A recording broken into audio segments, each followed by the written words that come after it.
Hey guys, my name is Kyla and I'll be defending a bad movie today. Is it trash or is it herd mentality? Everyone has their favorite bad movie, but we don't always talk about the least favorite, which by all accounts seems to be the 2007 film I Know Who Killed Me starring Lindsay Lohan. Yeah, people did not like this movie. Anyway, I Know Who Killed Me is a 2007 horror film directed by Chris Sivertson.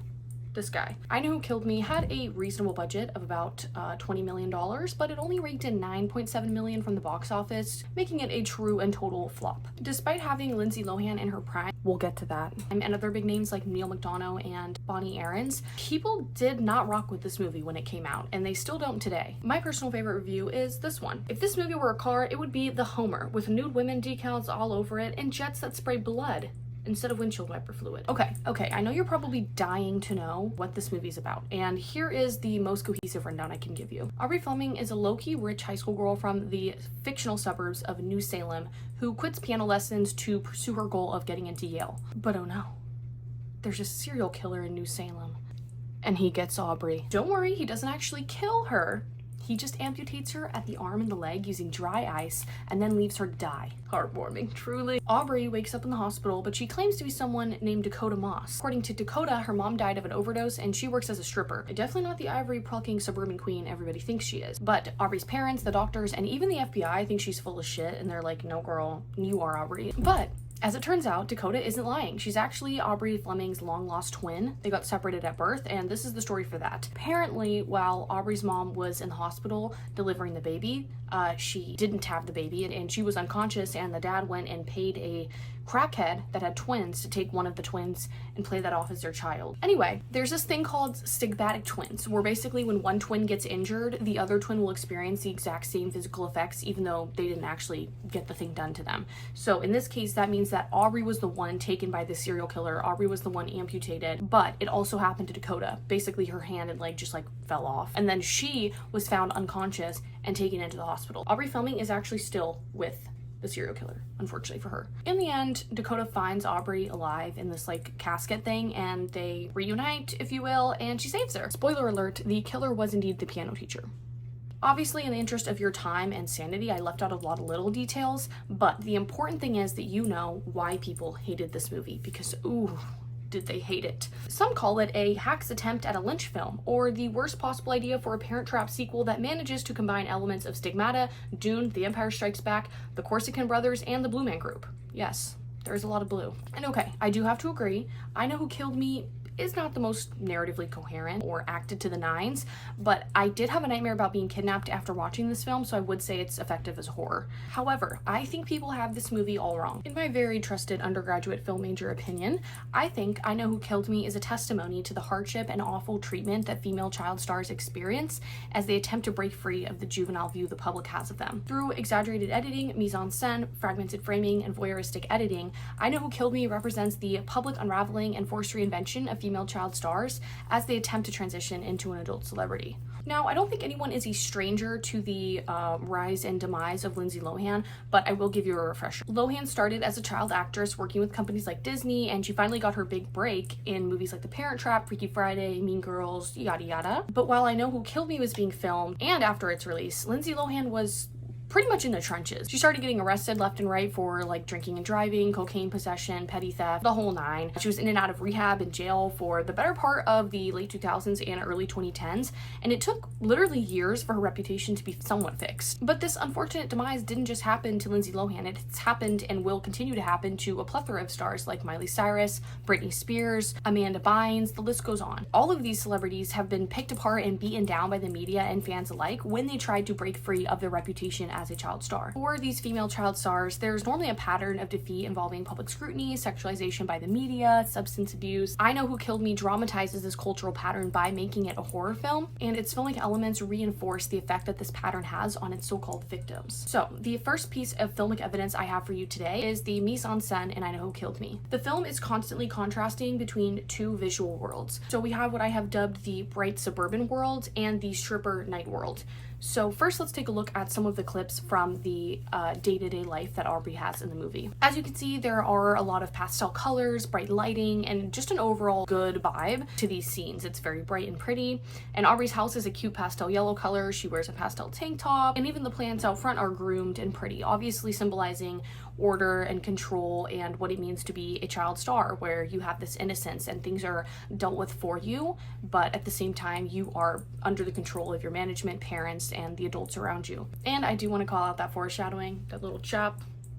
It's coming, Aubrey, it's coming. Now let's look at some clips from Dakota's day-to-day life. Obviously, there is quite the difference from the bright suburban world. We have this heavy red lighting, much darker and pretty sinister in comparison to the mise-en-scène from Aubrey's day-to-day life. Dakota's scenes symbolize the chaos and scandal as a child star becomes an adult and a public spectacle. And this pattern honestly continues throughout the whole film. You see it in every scene. The next piece of filmic analysis I have is the editing, which is generally pretty disorienting, as I Know Who Killed Me doesn't have a super coherent timeline, and we do jump back and forth between Aubrey and Dakota quite a bit in a pretty non-linear fashion. But the editing that I'd like to focus on happens in this scene between Dakota and Aubrey's boyfriend Jared when they fornicate, while Aubrey's mother is downstairs in the kitchen and she's like vigorously scrubbing the sink. The editing in this scene to me is symbolic of the fracturing of a public identity when a star transitions into adulthood, making decisions that feel liberating to them, but in reality it's harming their self-esteem and their image in the process. Aubrey's mom scrubbing the sink can be taken as the effort that it takes to remove the bad reputation given to the child star during this time in their life. And of course, I think it was super intentional that this was cross-cut with a sex scene, which showcases the sexualization of female child stars that doesn't always have to start once they're an adult, but as a child or teenager. Now I would like to bring attention to the framing in I Know Who Killed Me, which definitely isn't a hidden filmic element. It's pretty in your face throughout the movie,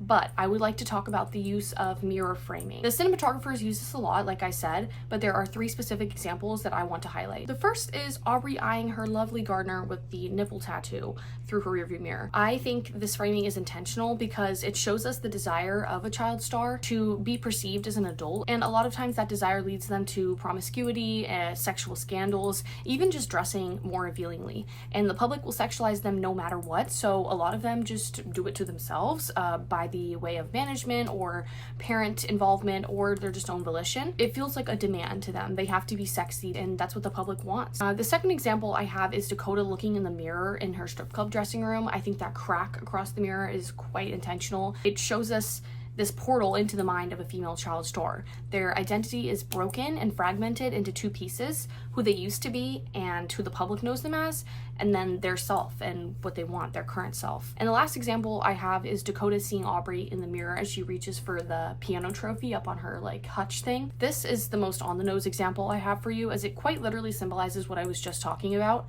Aubrey and Dakota are long lost identical twins, but they didn't know the other existed, similarly to what child stars experience when they mature into adults. They didn't realize what was coming for them. Female child stars must explore both versions of themselves to be able to find peace, and the media and public eye has to give them the space to do so. The last piece of filmic evidence I have for you are the voyeuristic angles used in specifically Dakota's stripping scenes. The camera frequently frames Dakota in these scenes from an angle that emphasizes spectacle, with low-angle shots and close-ups of her body, and this visually recreates the public gaze placed on young female celebrities. The star becomes watched, judged, and consumed as a spectacle rather than a person, and I think the film uses this sexualization to emphasize one of the largest contributing factors to the breakdown of female child stars. If they weren't being sexualized as a child, they most definitely are being sexualized as an adult. And unfortunately for these women, it's definitely a little bit of both. I mean, take stars like Billie Eilish, who the internet could not wait for her to turn 18. They were literally foaming at the mouths with the hopes that they would get to see more cleavage and midriff from this poor girl when she turned 18. And I think that that is saying the quiet part out loud. And for a lot of female child stars, I think that this pressure from the media and the desire to stop being viewed as a child star leads them to kind of play into this sexualization. It's a double-edged sword, and I think it comes from the media and it also comes from their management team. I think that the low angles in this film really highlight that and really place us in the view of the public. We are viewing this person, this human being, as a spectacle, as an object of consumption for our pleasure. Okay, so now we've gone over all of my redeeming evidence for I Know Who Killed Me. We must address the elephant in the room. Who gives a fuck that rich celebrity kids ruin their lives with scandal and drugs? They have all of the privilege in the world to become productive adults, so what's the issue? And I understand this argument, I really do, but I think what people fail to realize is a lot of times these actresses were somewhat forced into the business, and if they weren't like literally forced, they just were too young to understand consenting to being in a business like this. According to IMDb, Lohan started her showbiz career at 3 years old. She began her career at age 3 as a Ford model and also made appearances in over 60 television commercials. Lohan made her acting debut in 1996 as the third actress in this television drama Another World, blah blah blah, and shortly afterwards she was cast as estranged twin sisters in The Parent Trap, and her career took off from there. And put yourself in those shoes. As a child and teenager, would you have the foresight to take yourself out of this business? Probably not. No, you're making more money than both your parents combined and you're famous. You would keep with it. And it probably is an amazing life for a lot of young women until it isn't. And of course, if we're going to talk about celebrities breaking down, we have to talk about Miss Britney Spears, who was at one point just a child thrust into the life of stardom. Also, according to IMDb, Britney auditioned for the all-new Mickey Mouse Club TV series when she was 8. However, she was too young to get the part. Instead, Britney, her mother, and baby sister moved to New York, where she starred in several TV adverts and an off-Broadway play. 2 years later, she auditioned for a part on Mickey Mouse again, and this time won the part.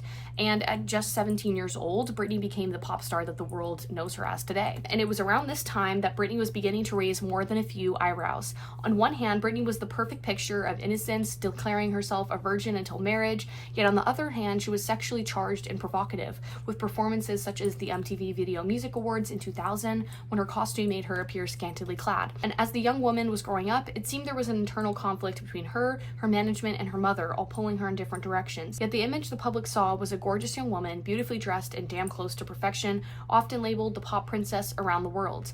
The 19-year-old was growing up fast, with the media constantly fixed on what she was and wasn't doing. So as we can see, while childhood fame does set these stars up for a life of luxury and status, it's really no easy feat, and most of the time it isn't even pioneered by them to begin with. There is quite literally no way that as a 3-year-old or as an 8-year-old you can think ahead and think, is this really the business that I want to get into as a young woman? Is this what I want the world to be viewing me as? Do I want to be opened up to public scrutiny all of the time? No child is thinking like that, and unfortunately a lot of the times parents aren't thinking about that either. And the reason I think this is such a pressing matter today is because we have a new form of childhood stardom, the internet. And with young girls like Danielle Cohn and Piper Raquel encouraged into the world of TikTok and YouTube as minors, largely at the hands of their parents, the cycle will continue to repeat itself. We need to be aware of the ever-present objectification, infatuation, and sexualization of young female stars, and we need to be there to support them as they navigate this life that they were too young to even choose. Every woman deserves space and kindness as they navigate what it means to be a female in this world, especially when that navigation is broadcasted to millions of people around the world. So that's my case for why I Know Who Killed Me isn't a bad movie. It's just a horrifying allegory of female childhood stardom and the cautionary tale that we need to support female actors that grew up in the spotlight. Thanks for watching, and as always, let me know what you think in the comments down below.